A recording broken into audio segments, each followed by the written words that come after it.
Hello, hello, my loves. It's Danielle Mercurio, and I wanted to talk about my time on the road, nomadic living, how I made that choice, where did I stay, how did I plan things out, where did I know how to navigate it all, when did I know it was time to land, how did I choose my home, all of those flippin' things. And the cool thing is I made the realization to be nomadic 11/11/2020, so 2 years ago.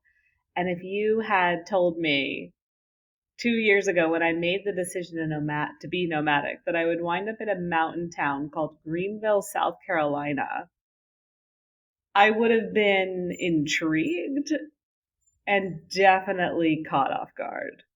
So let's get into it, shall we?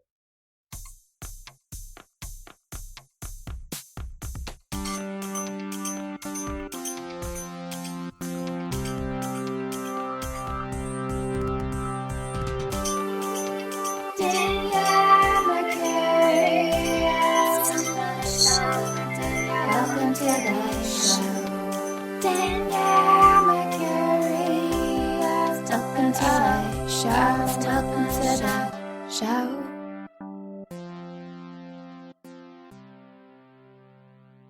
Okay, as I mentioned, I want this episode to focus on the nomadic way, whether you're looking to do it on a very long term basis or you're in a situation where you have a few months where you have the freedom to travel and roam. My hope is that this episode gives you some clarity and some insight into how to do that. Or if you're just fascinated by my journey and how I came to certain conclusions, this is also for you. So, as I mentioned in the intro, 2 years ago, 11/11/2020, I made the choice to go on the road. And to be honest, it wasn't that I even was thinking about leaving. I was living in Philadelphia. I had moved there in the summer of 2017, and I was really finding my groove. Now, of course, the pandemic derailed that. I was doing so much in person within the Philadelphia community leading up to the spring of 2020. And so when we made the shift to staying at home and the city not being so available, it was hard, right? There were different aspects that I enjoyed. Like, for example, I enjoyed being on my own a little bit. I enjoyed the inward invitation of what is it like to just rely on myself, just lean on me, just kind of savor into my own little internal experience. And it was just me. There was no Zara. I didn't have a dog. And, I switched my business to virtual, doing virtual workshops, one on one appointments, and just going with the groove of it all. And in some ways, it was a scary time. It was a time where I was confused about what was going to happen, where I was going to go. Would the city open back up again? What does that look like? Right.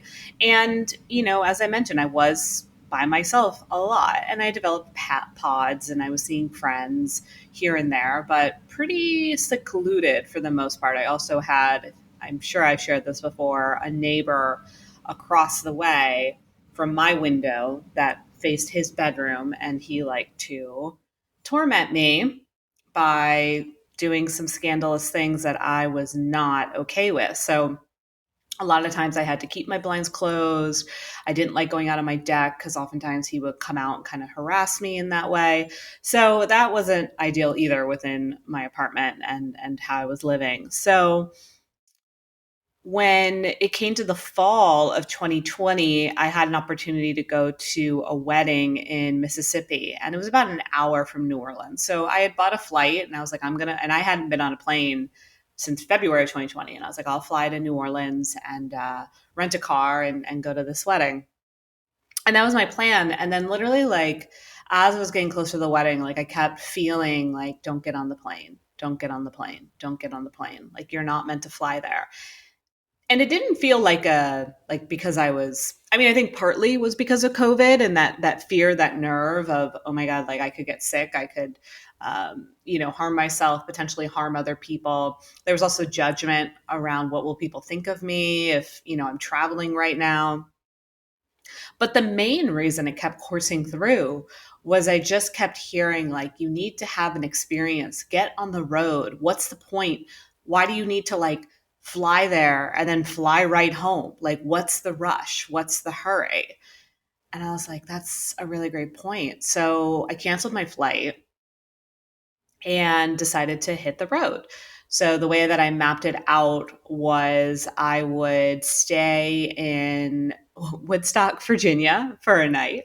This is me driving from Philadelphia. I stayed in Woodstock, Virginia for a night. And then I went to a town called Boone, which is in North Carolina. It's like a mini Asheville. I don't like to compare, but it's kind of like Asheville's like little brother, if you will.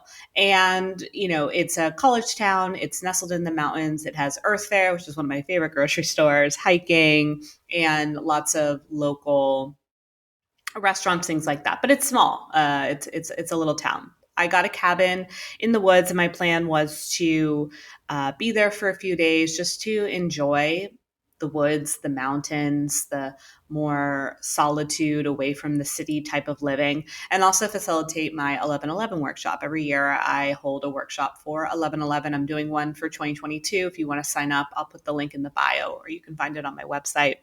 And so I was going to do the workshop there. And, I'm there and it just, oh my gosh, I'm like going to cry. It felt so good. It felt so good to be in the woods. It felt so good to be in nature. There were deer roaming the property, and it was rainy most of the time, but I didn't even care. I walked along the trails that were near the cabin. I cooked at within the cabin. It was cozy. I had my oracle cards. I wound up doing this really amazing egg cleansing ceremony with someone. It was a great experience. I recorded the 11/11 workshop. It went really well. I got so much great feedback. And then that night, I just started to feel like it's time to get back on the road again. It's time to be nomadic. And if any of you have been following me for a long time, I was nomadic January 2016 until the fall of 2016. So I did do a nomadic stretch then too. I was in the infancy of my business, and I knew I was ready to move out of New York City, another feeling, a call to move out of New York City. And I spent most of my time during that stretch in California, and most of that time by the ocean, which when it was time to choose where I wanted to live, I chose the ocean. I decided to get a place right along the water in Redondo Beach. So throughout that nomadic journey, it was definitely different than the second round. But the first round of it, lots of ocean, lots of water, lots of that California, especially Southern California aesthetic, until eventually I felt complete and it was time to go back to a city again. And that's what brought me to Philadelphia in the summer of 2017, which then leads us back to now. So I'm in Boone, and I'm like, it surprised me so much because I never thought I would be nomadic again, especially by myself. I thought I was going to stay in Philadelphia, or I was leaning into the idea of moving outside of the city. So moving somewhere where I could get like a little house that would be maybe a little bit deeper in nature, deeper in the woods, but still have access to the city. That was my plan. So to hear like this voice go like, you need to be nomadic again, I was a little taken off guard. I was surprised. Yet there was also a part of me that was like, yeah, like why not? Like why, if not now, when? And what confirmed it was the following day, my mom called me, and my mom has premonitions. Now she isn't as developed in her craft like I am. She doesn't claim to be intuitive. I think it scares her a little bit, to be honest, but she is intuitive. She does get premonitions. And she called me and she was like, Danielle, I think you're supposed to be on the road again. I was like, that's exactly what I've been thinking too. And so the next day I was reaching out to my landlord and we were discussing what it would look like for me to end my lease. And within 2 months, I was packed up out of my Philadelphia apartment. And in January of 2021, I went to my parents because I used their basement for my storage and stayed there a couple days and hit the road and landed in Asheville first. Asheville was a town where, once again, it had that similar aesthetic to Boone. It had the mountains, it had the sauna house, it had Soji Spa, it had more freedom for me to be able to have the resources to the healthy things that I needed, because I was really burnt out from that last stretch with the pandemic, and my nervous system was shot. I was burnt out. The city energy was really hard on my system. Living in a city is one thing when you're working with it, right? You tap into that currency, you groove with it, you move with it. However, when that relationship is taken away and you're just sitting in it, you're letting that currency run through you, yet there's nothing to do with it. And so in no longer working with the city, I was just taking on the energy, and it was having some harsh side effects on me physically. I was losing my hair. I was having trouble keeping a certain weight. I was getting headaches, brain fog, all these different aspects. So when I got to Asheville, I rented a Airbnb, and we'll talk more about how I navigated renting places. So I booked an Airbnb for 3 weeks, I want to say, maybe even two. And I literally was detoxing like no other. My third eye felt like it was just purging and pouring out all of this sludge, all of this static energy, all of this stuff that I was just so deeply needing to let go of because I was so overstimulated for so long. And I actually extended that Asheville trip to almost a month because I realized I needed more time. And even in Asheville, I was still by myself, but it was a different quality. I came to love the birds. It had this beautiful sitting room that looked out at the trees, and there were cardinals and these, they're called the titmouse bird, and blue jays and squirrels. And I just really came to fall in love with that place. And it was my home. And I think the one thing that I want you to recognize, if you ever choose to be nomadic, you are your home. And part of being on this journey, being on a nomadic journey, gave me that again. You identify less with quote unquote where you're from or what city you live in, and you realize you're from you. You are your own city. I live in Danielle, Mercurio, and it started to give me that again, with also the understanding of every place I went, I would make my home. And it was my home. I lived in Asheville in January of 2021. I brought the things that mattered to me. I had 2 suitcases of clothes. I had a whole little like apothecary bag where I had all of my different cleansing tools and crystals and things that were important to me. I was still working a few days every week, so I had, certain things that I needed to be able to work, and I let it be my home. And it's beautiful when as much as we rush and we want to find that place that we're going to settle down into long term, there's a sweetness in knowing that you only have so much time. We only have so much time on this earth. We only have so much time with certain people. And I only had so much time there, and I savored it. And I feel like every place I left, for the most part, I'm going to cry now. I cried, I wept because it was my home. And so after Asheville, I went to Savannah because I wanted to. Why did I want to be there? There was a reason. I just wanted to be there because I wanted to be there, I guess. Well, I went to Savannah next, and that was a different energy because also I was kind of moving a little bit more into a city, and navigating being nomadic during the pandemic was also interesting because every place had a different stance.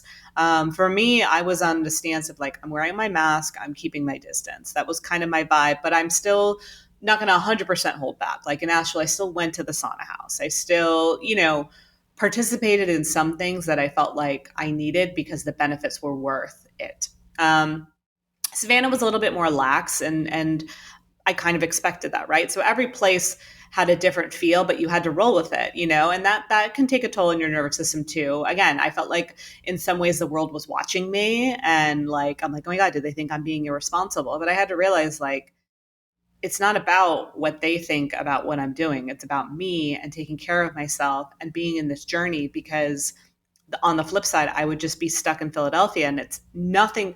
Leaving Philadelphia was not personal. It wasn't that I like don't like Philadelphia. I had just recognized that it wasn't serving me and we weren't serving each other. And so, like any relationship, sometimes you just have to part ways. But I did have fear that people were judging that, right? So I went to Savannah. How I started. So let's segue into how I booked things. So during that window, things were a little less expensive. I think people weren't quite yet hitting the road as much, or weren't quite yet taking in nature as much, or taking in these places. But what I came to find, especially with Airbnb, because that's probably what I use the most. And the one thing that I don't like about Airbnb, there's no like, I love a good rewards program, like let's get some points, let's get rewarded for our investments.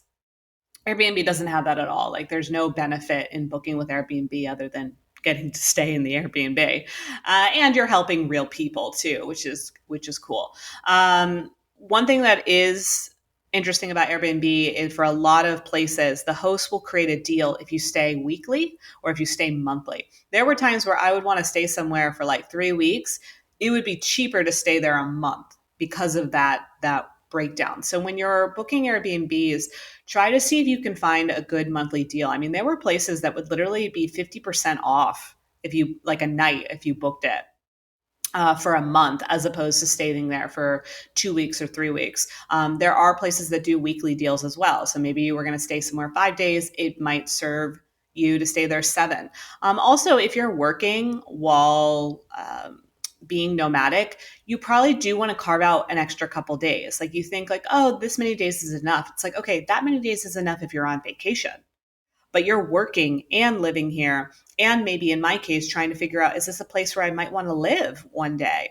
So if you're using these places to explore, to vacation, to figure out if you're going to live there, and to work, you probably need more time. So take advantage of the fact that you get a discount if you book out a week, if you book out a month on Airbnb. Another thing I came to value was, of course, the reviews. For me, I get overly stimulated in loud environments. I wanted to make sure I was staying places where if I was in like a house or in a building, I needed to make sure I was on the top floor. I wasn't chilling in a basement where footsteps would be on top of me the whole time, or I could hear people. I wanted to make sure that I wasn't near like a noisy street. I wanted to make sure that, people felt like it was a safe place to stay. And what's cool about the reviews is you can do searches. When you go to review, you can search words like noisy, safe, quiet, friendly, right? And you can search how many reviews have, those buzzwords. So I would always search like noisy, I would search like footsteps, I would search street just to get a gist, right? I would search safe or unsafe. And if places had an overwhelming amount of reviews that were using buzzwords like unsafe and noisy, then it was a no for me. So the reviews were great. And again, you don't have to comb through all of them. If there's a lot, you can use that search feature, which I found to be really helpful. A lot of times the hosts are really gracious and want to help you out as well, especially when they know the journey you're on. I had that when I broke my foot in Austin, and the host was so helpful. So you form a relationship, as much as you want. You don't have to, right? I like to choose places that were like, I liked when I filter my Airbnb search, I usually do entire place. I pick a price range, and then I kind of know what my aesthetic is, right? I like somewhere like clean, simple, minimalist, a little bit fresher, a little bit newer. I prefer places where it's just meant for Airbnb, like the person doesn't live there. It's not like something that like they're renting out their bedroom kind of thing. So those were things that I looked for when making my reviews as well. And then, if I would be in a place where I knew I was only staying for a couple days, I usually would stay in a hotel for that. I found the hotel rates were cheaper. It was more just because I knew I just wanted to be in and out. Savannah, I stayed for a few days at the JW Marriott on the riverfront. It's the one with all the crystals in the lobby, and then all the rooms have crystal aesthetic. And because I stayed there during the week in an off season, like end of January, I got a pretty good deal, and I hosted a workshop that worked with that crystalline energy. So the entire experience wound up being paid for within that, which was pretty cool. And then I just, kept kind of picking as I went. I think the main thing to do when you're deciding to be nomadic, try not to overplan it. Like if you're going to be nomadic for a year, don't have the entire year mapped out. Have an idea, have an awareness of what that's going to look like, some places that you would like to go, a route you would like to take. But you know, I don't recommend overbooking because again, you might find that you want to stay somewhere a little longer. And sometimes Airbnbs or hotels will have flexibility and you can extend your stay. Where places don't have as much flexibility is around canceling, right? And that's something you want to look at when you're booking your hotels, when you're booking your Airbnbs, like what's the cancellation policy? How long do I have until I can cancel this? So my rule of thumb was like, look, you can always see if there's an option if no one else is staying next to extend your stay. There's not always an option to get a refund if you cancel at the last minute because you want to stay somewhere else, right? So that's something to think about. Don't overplan it.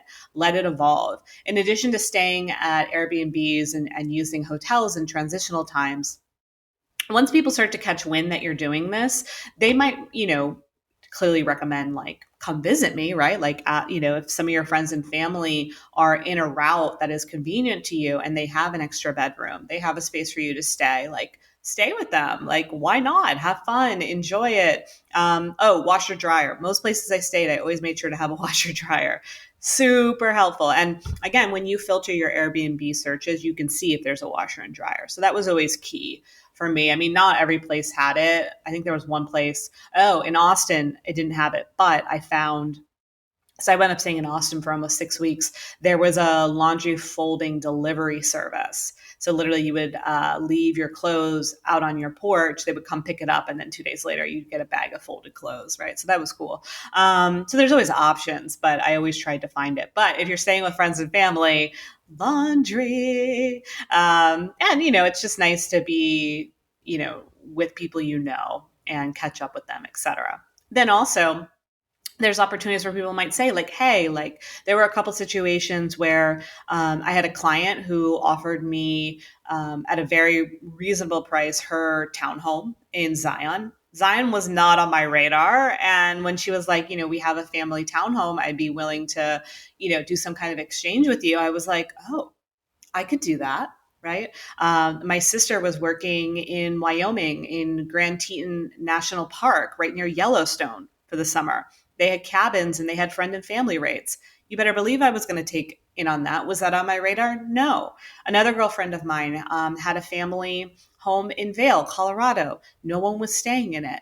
It was offered to me. I said yes. Okay. So you let it come together. It's a co-creation. And that's why, again, I can't emphasize enough not over planning it, you know, um, and see where it unfolds. There might be some times where you might get caught in a jam. There were definitely moments where like things weren't lining up, or like, for example, when I was going to Florida, St. Pete, the Super Bowl was in Tampa. So I wanted to be in Florida during that window in St. Pete, but because of the Super Bowl, all the Airbnbs were jacked up in prices or they weren't available. So it made it really sticky for me to find something. I was also a little concerned with so many people being there at the height of the pandemic still, right? So there were definitely moments where things didn't come together just because of timing or just because of certain events or, you know, things like that. But you just have to be patient and kind of trust the process and understand that there's going to be some moments where maybe, I had a budget of how much ideally I wanted to spend every month. Some months I went over budget, but then some months I went under budget because it was a month I was visiting friends and family, or it was a month where I got a really great deal on an Airbnb, right? So being willing to ebb and flow with what your budget is as well is really important. And when I made my budget, essentially I just looked at what was I spending in Philadelphia, right? What was my rent?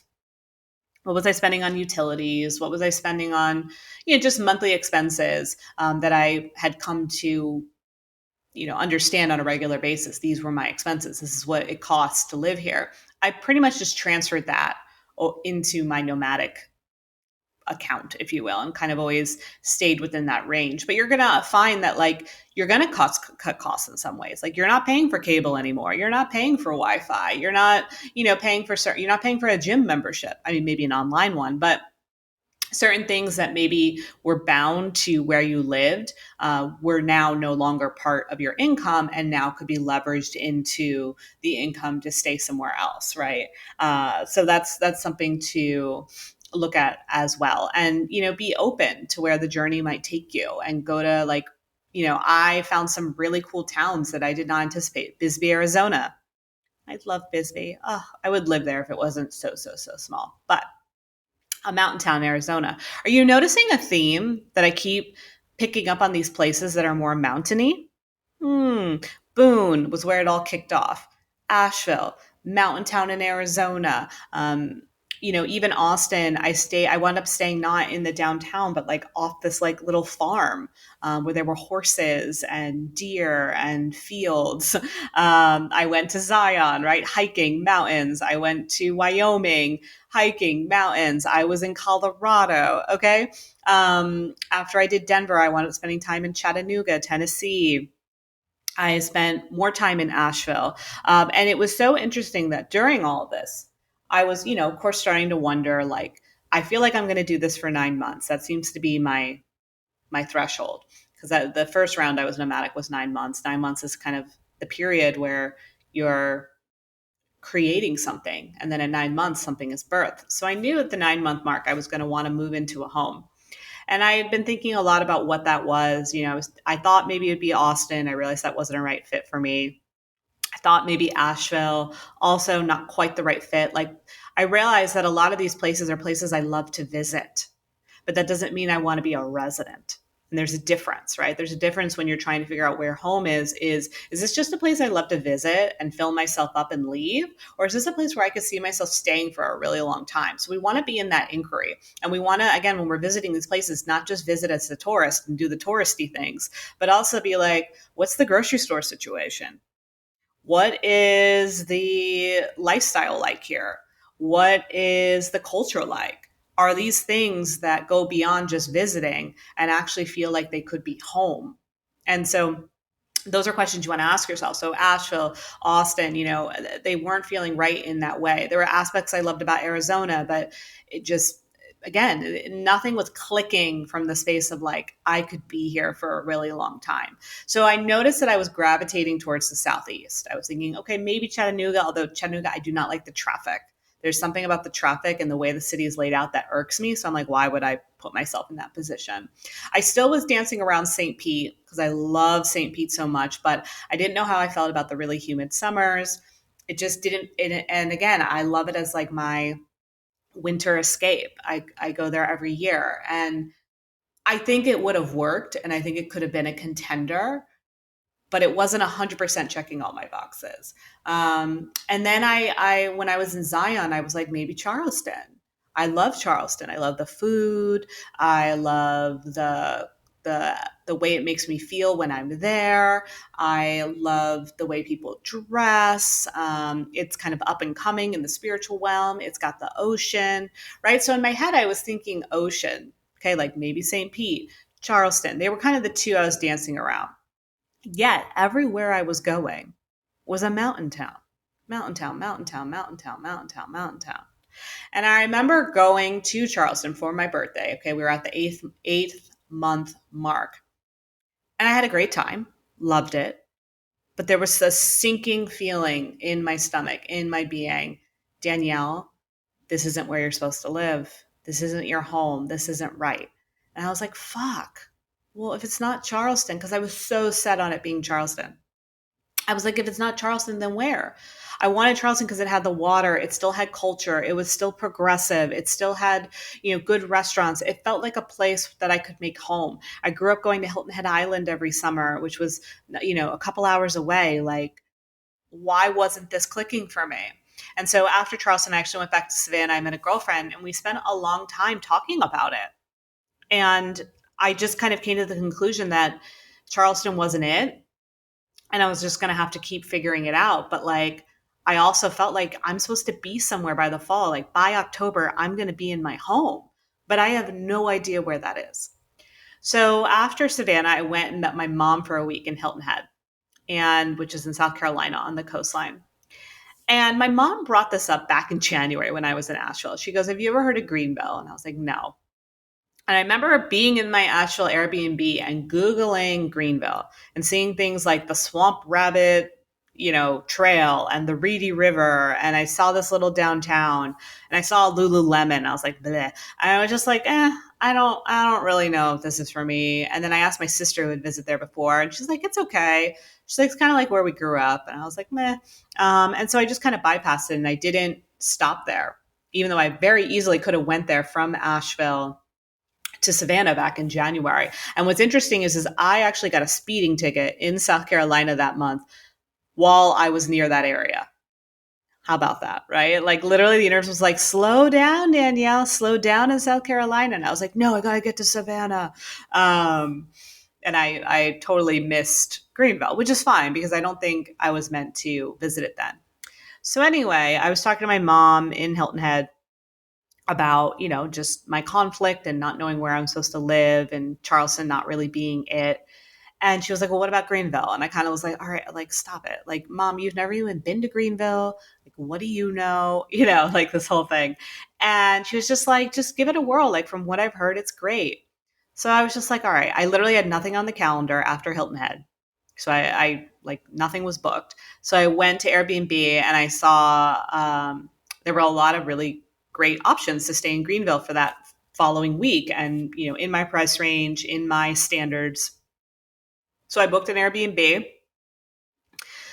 and off I went. And that being said, one of the things that I think intrigued me about Greenville was it was on my Venus line. So throughout this journey, in addition to following leads, following my heart, now in hindsight, seeing all these clues around mountains, hiking, being more in nature, healthier lifestyle, right? I was also following my astro map, which is astrocartography, where we're using the planetary alignments to be able to see what influences from your natal chart land in certain areas of the world. So I was following a lot of that. And Greenville was my Venus line. And my Venus line does run through cities I love, like Richmond's another city I love, Asheville, St. Pete, Miami, right? They're all my Venus lines. So wouldn't Greenville, be a good fit because of that too? And I think that kind of heightened my intrigue.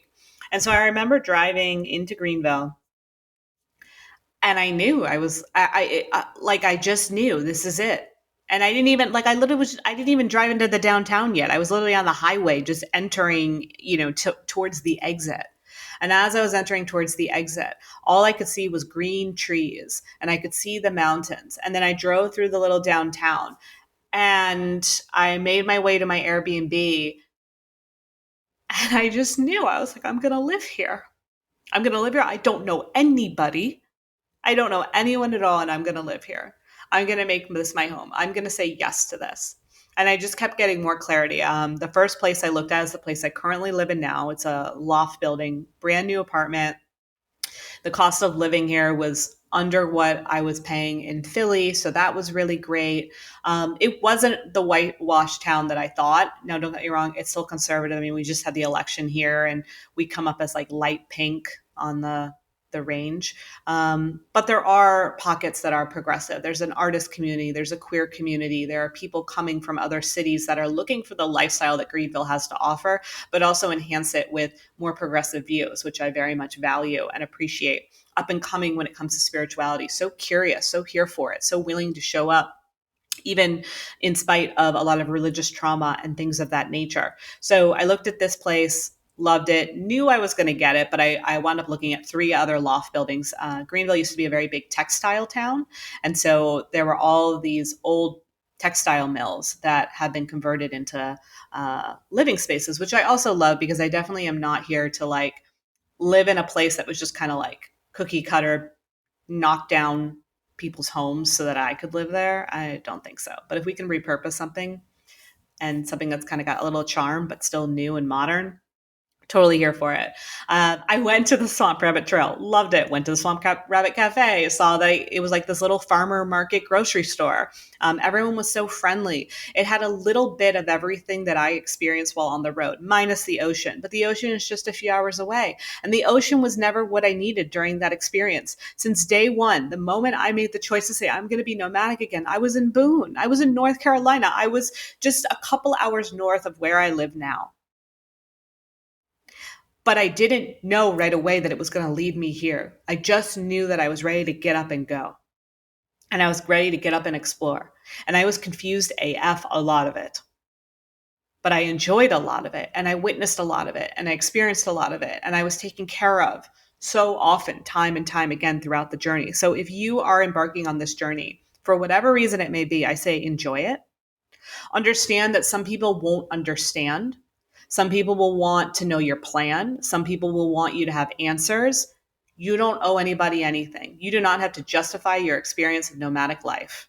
It's unique, it's yours, and it's such a beautiful opportunity and a gift to be able to see this world in whatever capacity it is.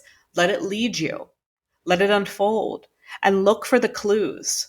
In hindsight, it's like, duh, of course I wound up in a micro city in the mountains where I am able to be even more into my fascination with herbs and mushrooms and hiking, where I'm still urban and metropolitan and love fashion and showing up, and I can do it in my own way here.